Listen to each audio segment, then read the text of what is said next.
Okay, so becoming a teacher, it's such a big deal, right? I mean, you're shaping the future, impacting kids' lives. But getting certified to actually teach, that whole process. Yeah, sometimes it can feel like like you're lost in a maze with no lights. You know what I mean? Like there are just so many things you got to do, so many hoops to jump Right. through. I get it. It can be super overwhelming for sure. Right. And there's this one big thing, a real milestone for a lot of folks who want to be teachers. The ABCTE exam. Exactly. The ABCTE Professional Teaching Knowledge Exam, the PTK. It's like a major checkpoint on the road to becoming a teacher. Absolutely. Right. A lot of people get kind of stressed about it, Yeah. but thing is, you know what you're doing. If you prepare right, it's totally doable. That's what we're all about today. We're going deep, a real deep dive into the PTK exam. We've got some great resources, really helpful info to break it all down for you. No more confusion, just straight up strategies you can use so you walk into that exam feeling like, hey, I got this. Yeah, we want to make sure you're just informed but really confident, Yeah. Exactly. We've got this awesome guide, goes through the whole exam, shows you how to study smart, tells you what mistakes to avoid, even gives you tips for the day of the test. Yeah. So we're going to pull out all the best stuff from it, the essential stuff you really need to know. Exactly. Make it clear and easy to understand. Okay. Let's start with the basics then. What exactly is this ABCTE PTK exam all about? Like, what's the big idea behind it?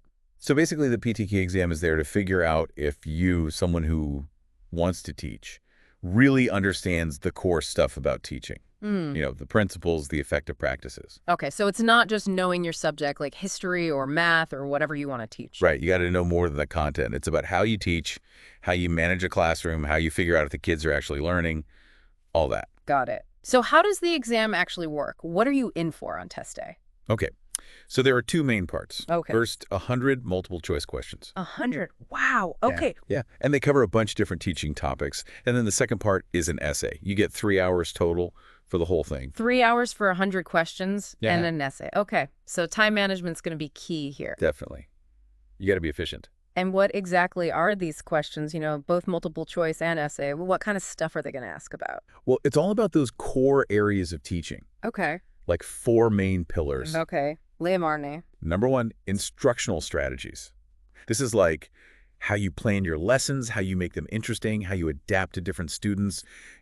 Some kids learn faster, some need more help. You got to know how to handle that. Right. Differentiation, right? Exactly. Differentiated instruction, huge part of it. Okay. What's the next pillar? Classroom management, Mm. big one. This is about creating a positive learning environment. How do you deal with disruptions? How do you keep everyone engaged? How do you foster respect?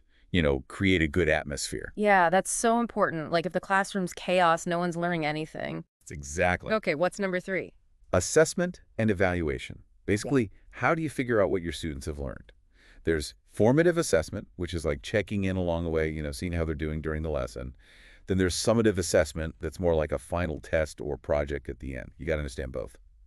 Okay, formative, summative. I'm getting it. Okay. So what's the last one? The 4th pillar.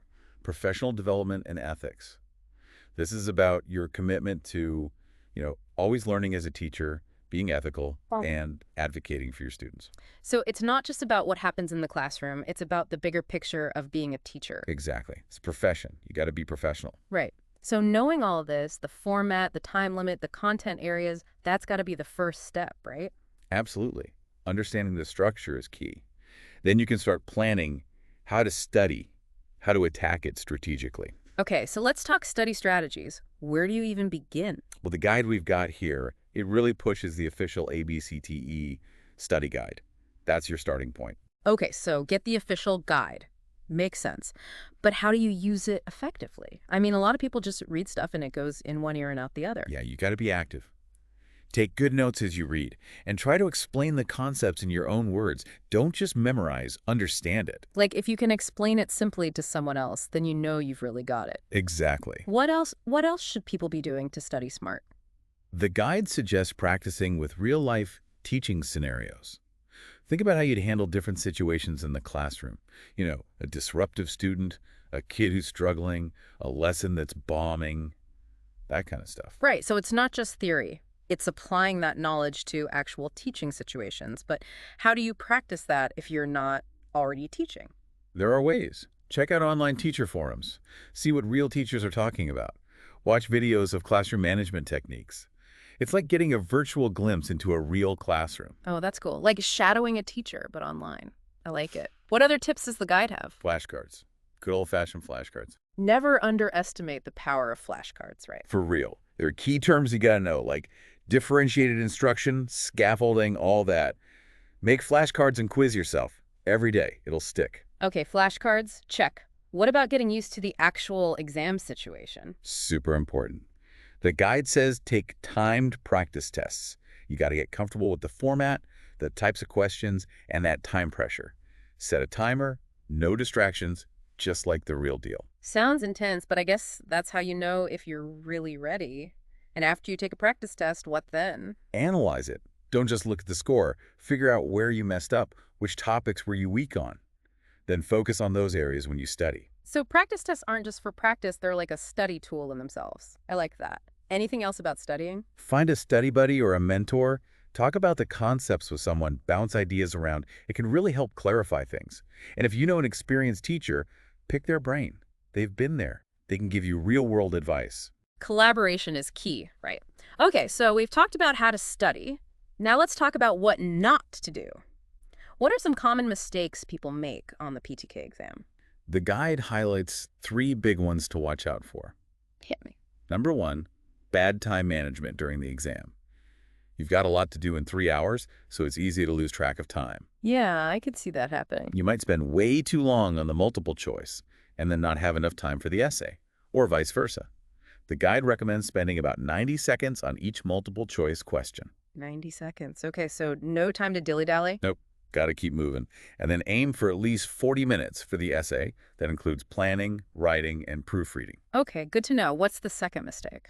Overcomplicating the essay. Some people try to sound super academic, using all these fancy words and theories. Trying to impress the graders, huh? Yeah, but the thing is, it's better to keep it clear and concise. Stick to a basic structure.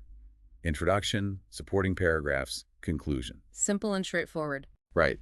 And use real examples from your own teaching experience. Or, if you don't have any yet, imagine scenarios. That shows you can apply the concepts, not just talk about them in the abstract. Practical application, that's what they're looking for. Makes sense. So what's the third mistake? Not paying enough attention to the ethics questions. People get so focused on the teaching strategies and stuff that they kind of gloss over the ethics part. But it's important. Yeah, ethics is huge in any profession, especially teaching. So what's the key to handling those questions? Always put the student's well-being first. That should be your guiding principle when answering any ethics question. Okay, got it. Prioritize the kids, always. So we've talked about studying, about mistakes to avoid. Now let's talk about test day itself. Any tips for performing your best when it's go time? Absolutely. First things first, get a good night's sleep.